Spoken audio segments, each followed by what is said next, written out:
बाबा यांच्या दर्ग्यावरती आणि आम्ही मनेराजुरीत आहेत आणि आमच्यासोबत आहेत आमचे चुत्या मित्र शुभम, मुजाहिद, प्रशांत. तरी बाबाच्या दर्शनाला जाताना असं चुकीचं काय बोलू नये, पण त्यांच्या तोंडाकडे बघितल्यानंतर चुकीचं बोलूच वाटते, तसंच फील होते. आणि बघा किती निसर्गरम्य वातावरण आहे, बघा किती मस्त वाटतं इथं. आणि चांगलाच हे जगात गुलीगत बँड इज बँड सगळं असं भारी वाटतंय. इथं वगळ आहे, मनेराजुरी ही फट म्हणा थोडक्यात मराठीत, पण हाय चांगलं आहे सगळं. वातावरण इतकं मस्त झालेलं आहे, एकदम झुमून जाऊ आता. आणि स्वतः मी कोहिनूर पवन बागनकर, तरी खूप भारी वाटते. आपलं एवढं निसर्गरम्य वातावरण आहे, तुम्ही बघू शकता इथून आमचं गाव किती मोठं आहे. आणि शुभम थोडीशी वल्गर गोष्ट करताना, शुभम आणि तो प्रशांत आहे, तर इथून विषयगिरी पर्वताला जाते, पण खूपच खडतर प्रवास होणार आहे इथून पुढचा. आलेला एक पर्वत खूपच खडतर, ओहो चढता येत नाहीये, पण आम्ही प्रयत्न करतोय. मुजाहिदला मी असा हात धरून ओढतोय माग, ये मुजाहिद ये.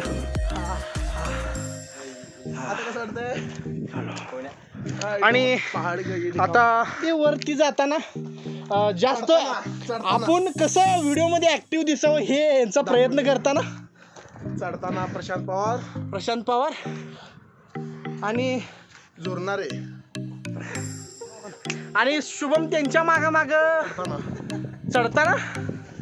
आणि आम्ही आपलं आमच्या नादात आम्ही पायी देवदर्शनाला चाललोय, त्यामुळे आम्ही असले येडे चाळी करू शकत नाही. चला मग जाऊ, नंतर भेटू.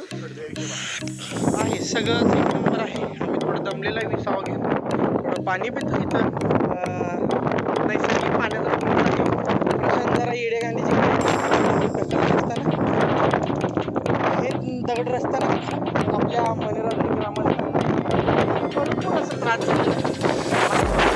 नाही, तरी पण त्यांना कळत नाही, अल्लडबोधी. आता आम्हाला डोंगरावरती चढायला सुरुवात होऊन बऱ्यापैकी 2 ते 2.5 तास लागलेले आहेत. आणि भरपूर मोठं आहे आमचं शिवसेना पर्वत उर्फ शुकोबा डोंगर. आणि खूप मोठी टेकडी म्हणता येणार नाही, हे पर्वतच आहे. आणि भरपूर गर्दी असते, पण आम्ही ऑड टाईमला आलेलो आहे. आणि इथं भरपूर काय काय मिळतं, करवंद सगळं काय काय मिळतं. चला असो, थोड्याच वेळाने भेटू. दुसऱ्या विसाव्याचा टायमिंग झालेला आहे, 2.5 तास झालेले आहे. थँक्यू.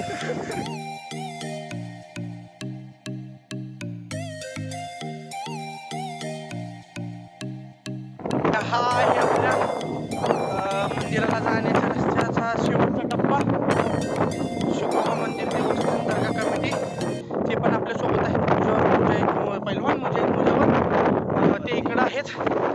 आणि आम्ही आता आणि ते सगळं तेच सगळ्यात कठीण तरी मी मित्रांनो बोलतो, कारण खूप धाप लागते.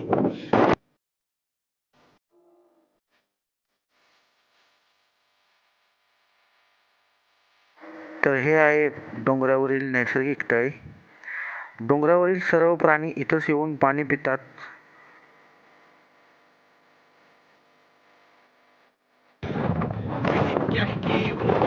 येत नाही तरी ब्लॉगर आहे आपल्याकडे, स्टँड वगैरे काहीच नाही आहे.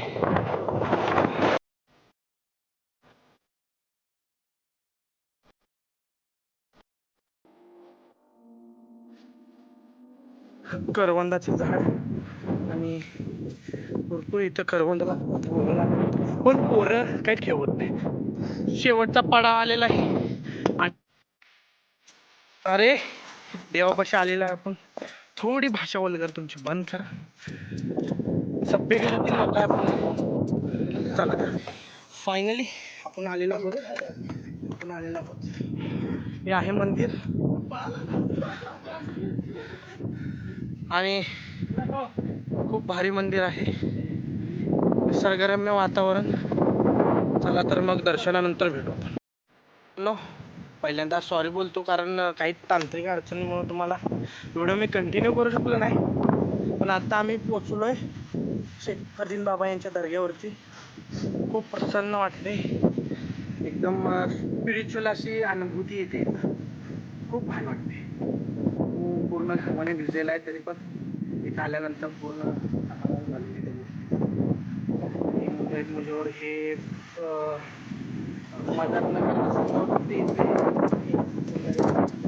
आता थोडं तांत्रिक अडचणच आहे तशी, नाही अगरबत्ती लावायची पण बघू.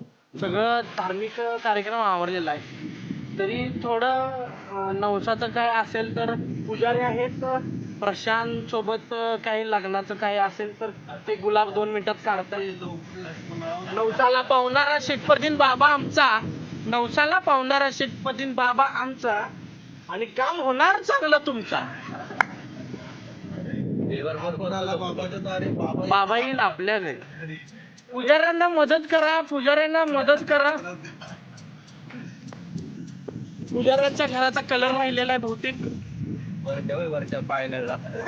पाळण्याचा. बाबांनी तुला काय पोरगी दिलं का अजून? त्याला दम का की चांगलं चालू पुढच्या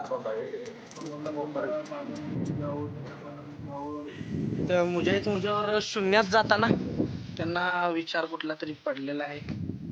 आणि आम्ही आता चाललेलो आहे महादेव मंदिरला. बम बम भोले जातोय आम्ही आता तिथे.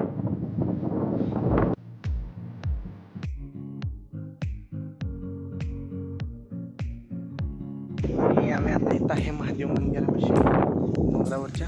तर तिथं आत्ता आपली जर्नी संपलेली आहे. आम्ही आता माघारी जाणार आहे थोड्या वेळात. तरी बाय बाय. नेक्स्ट ब्लॉग येईपर्यंत तुम्ही मला खूप मेसेज करू नका, कारण मला खूप मेसेज येतात की ब्लॉग नवीन टाका म्हणून, पण मी थोडा बिझी असल्यामुळे मी करू शकत नाही. सॉरी. Till then bye.